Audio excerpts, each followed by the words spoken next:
Good morning, guys. Just a quick video before I get started. The Navara's there. I gave it a good service yesterday. I just couldn't do the diesel filter because I couldn't get it off, and I don't have a vice with a bench, you know. But the rest of it's all done. Hang on. You can see my bloody oil marks on the floor. But I've done it. And that'll be heading out this week.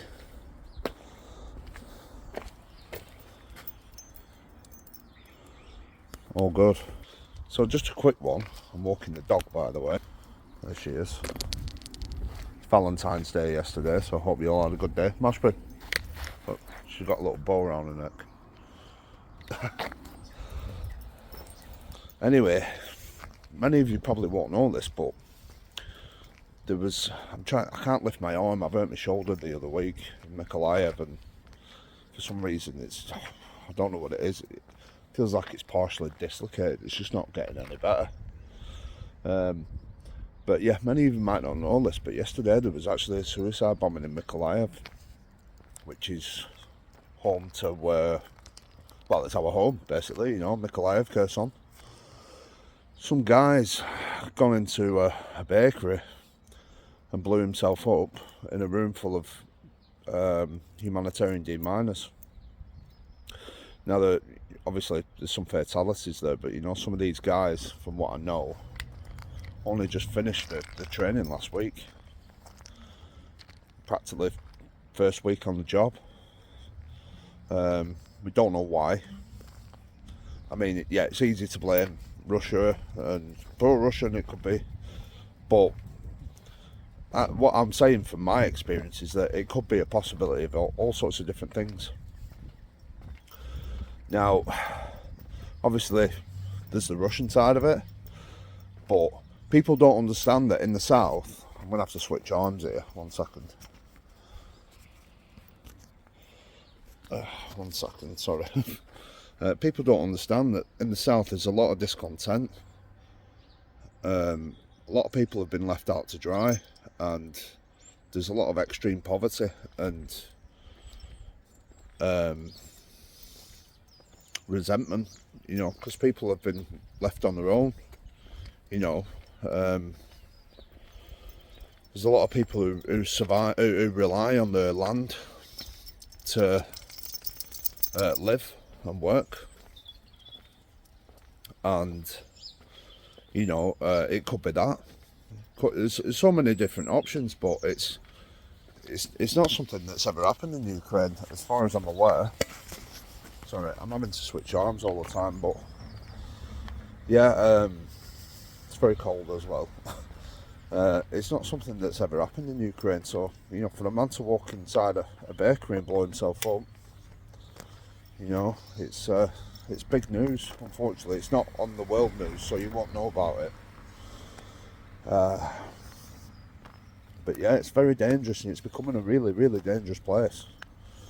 You know, you'll probably notice the other week that, you know, I don't wear a uniform anymore. I don't wear any patches, any insignia. If you're wondering why I'm looking at the sky, it's because I'm walking around my home block. And obviously there's people who watch my channel who I don't want to know where my home block is. But yeah, it's you know, it's a new one, isn't it? So yeah, thoughts, prayers go out to obviously those affected, and hopefully it is just an isolated incident. We know that one of the chaps, literally, it was his first week, I think, at work, or he's literally only just graduated, so from EOD school. So yeah,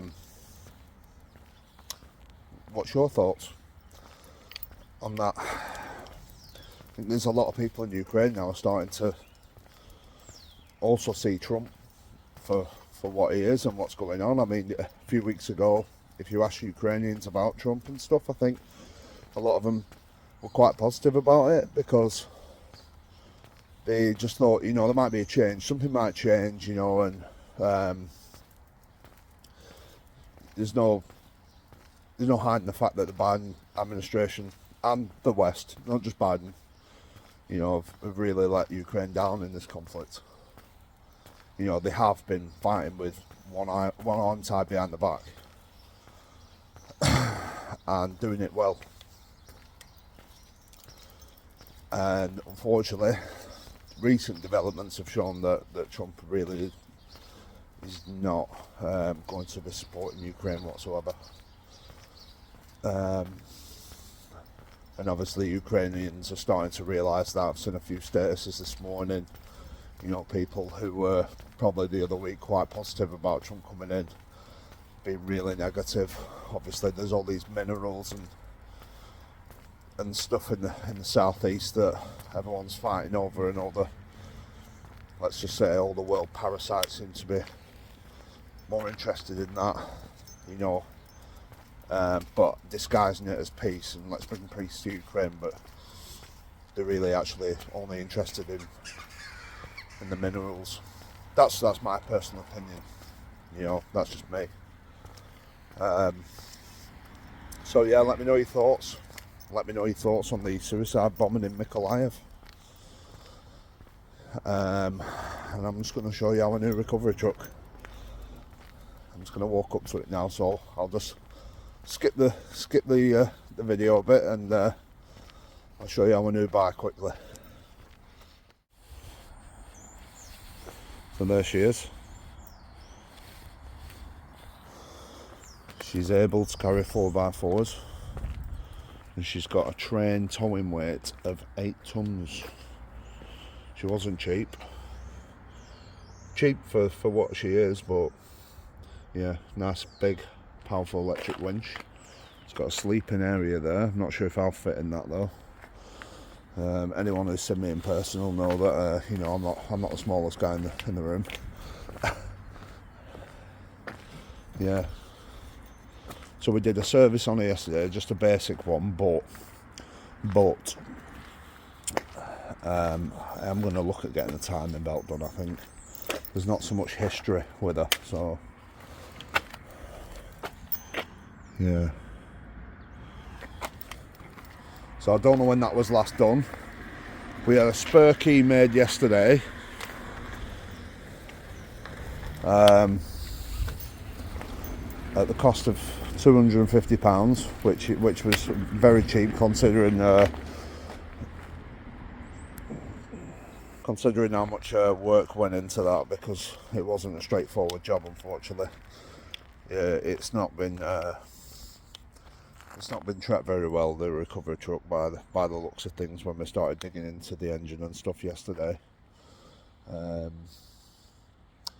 But the reason why I got her is because we are, and these vehicles are costing us a fortune in running. I explained a bit the other day. Insurances and stuff. Trouble is with the UK, and any of my viewers will agree with me, is that our insurances are absolutely through the roof.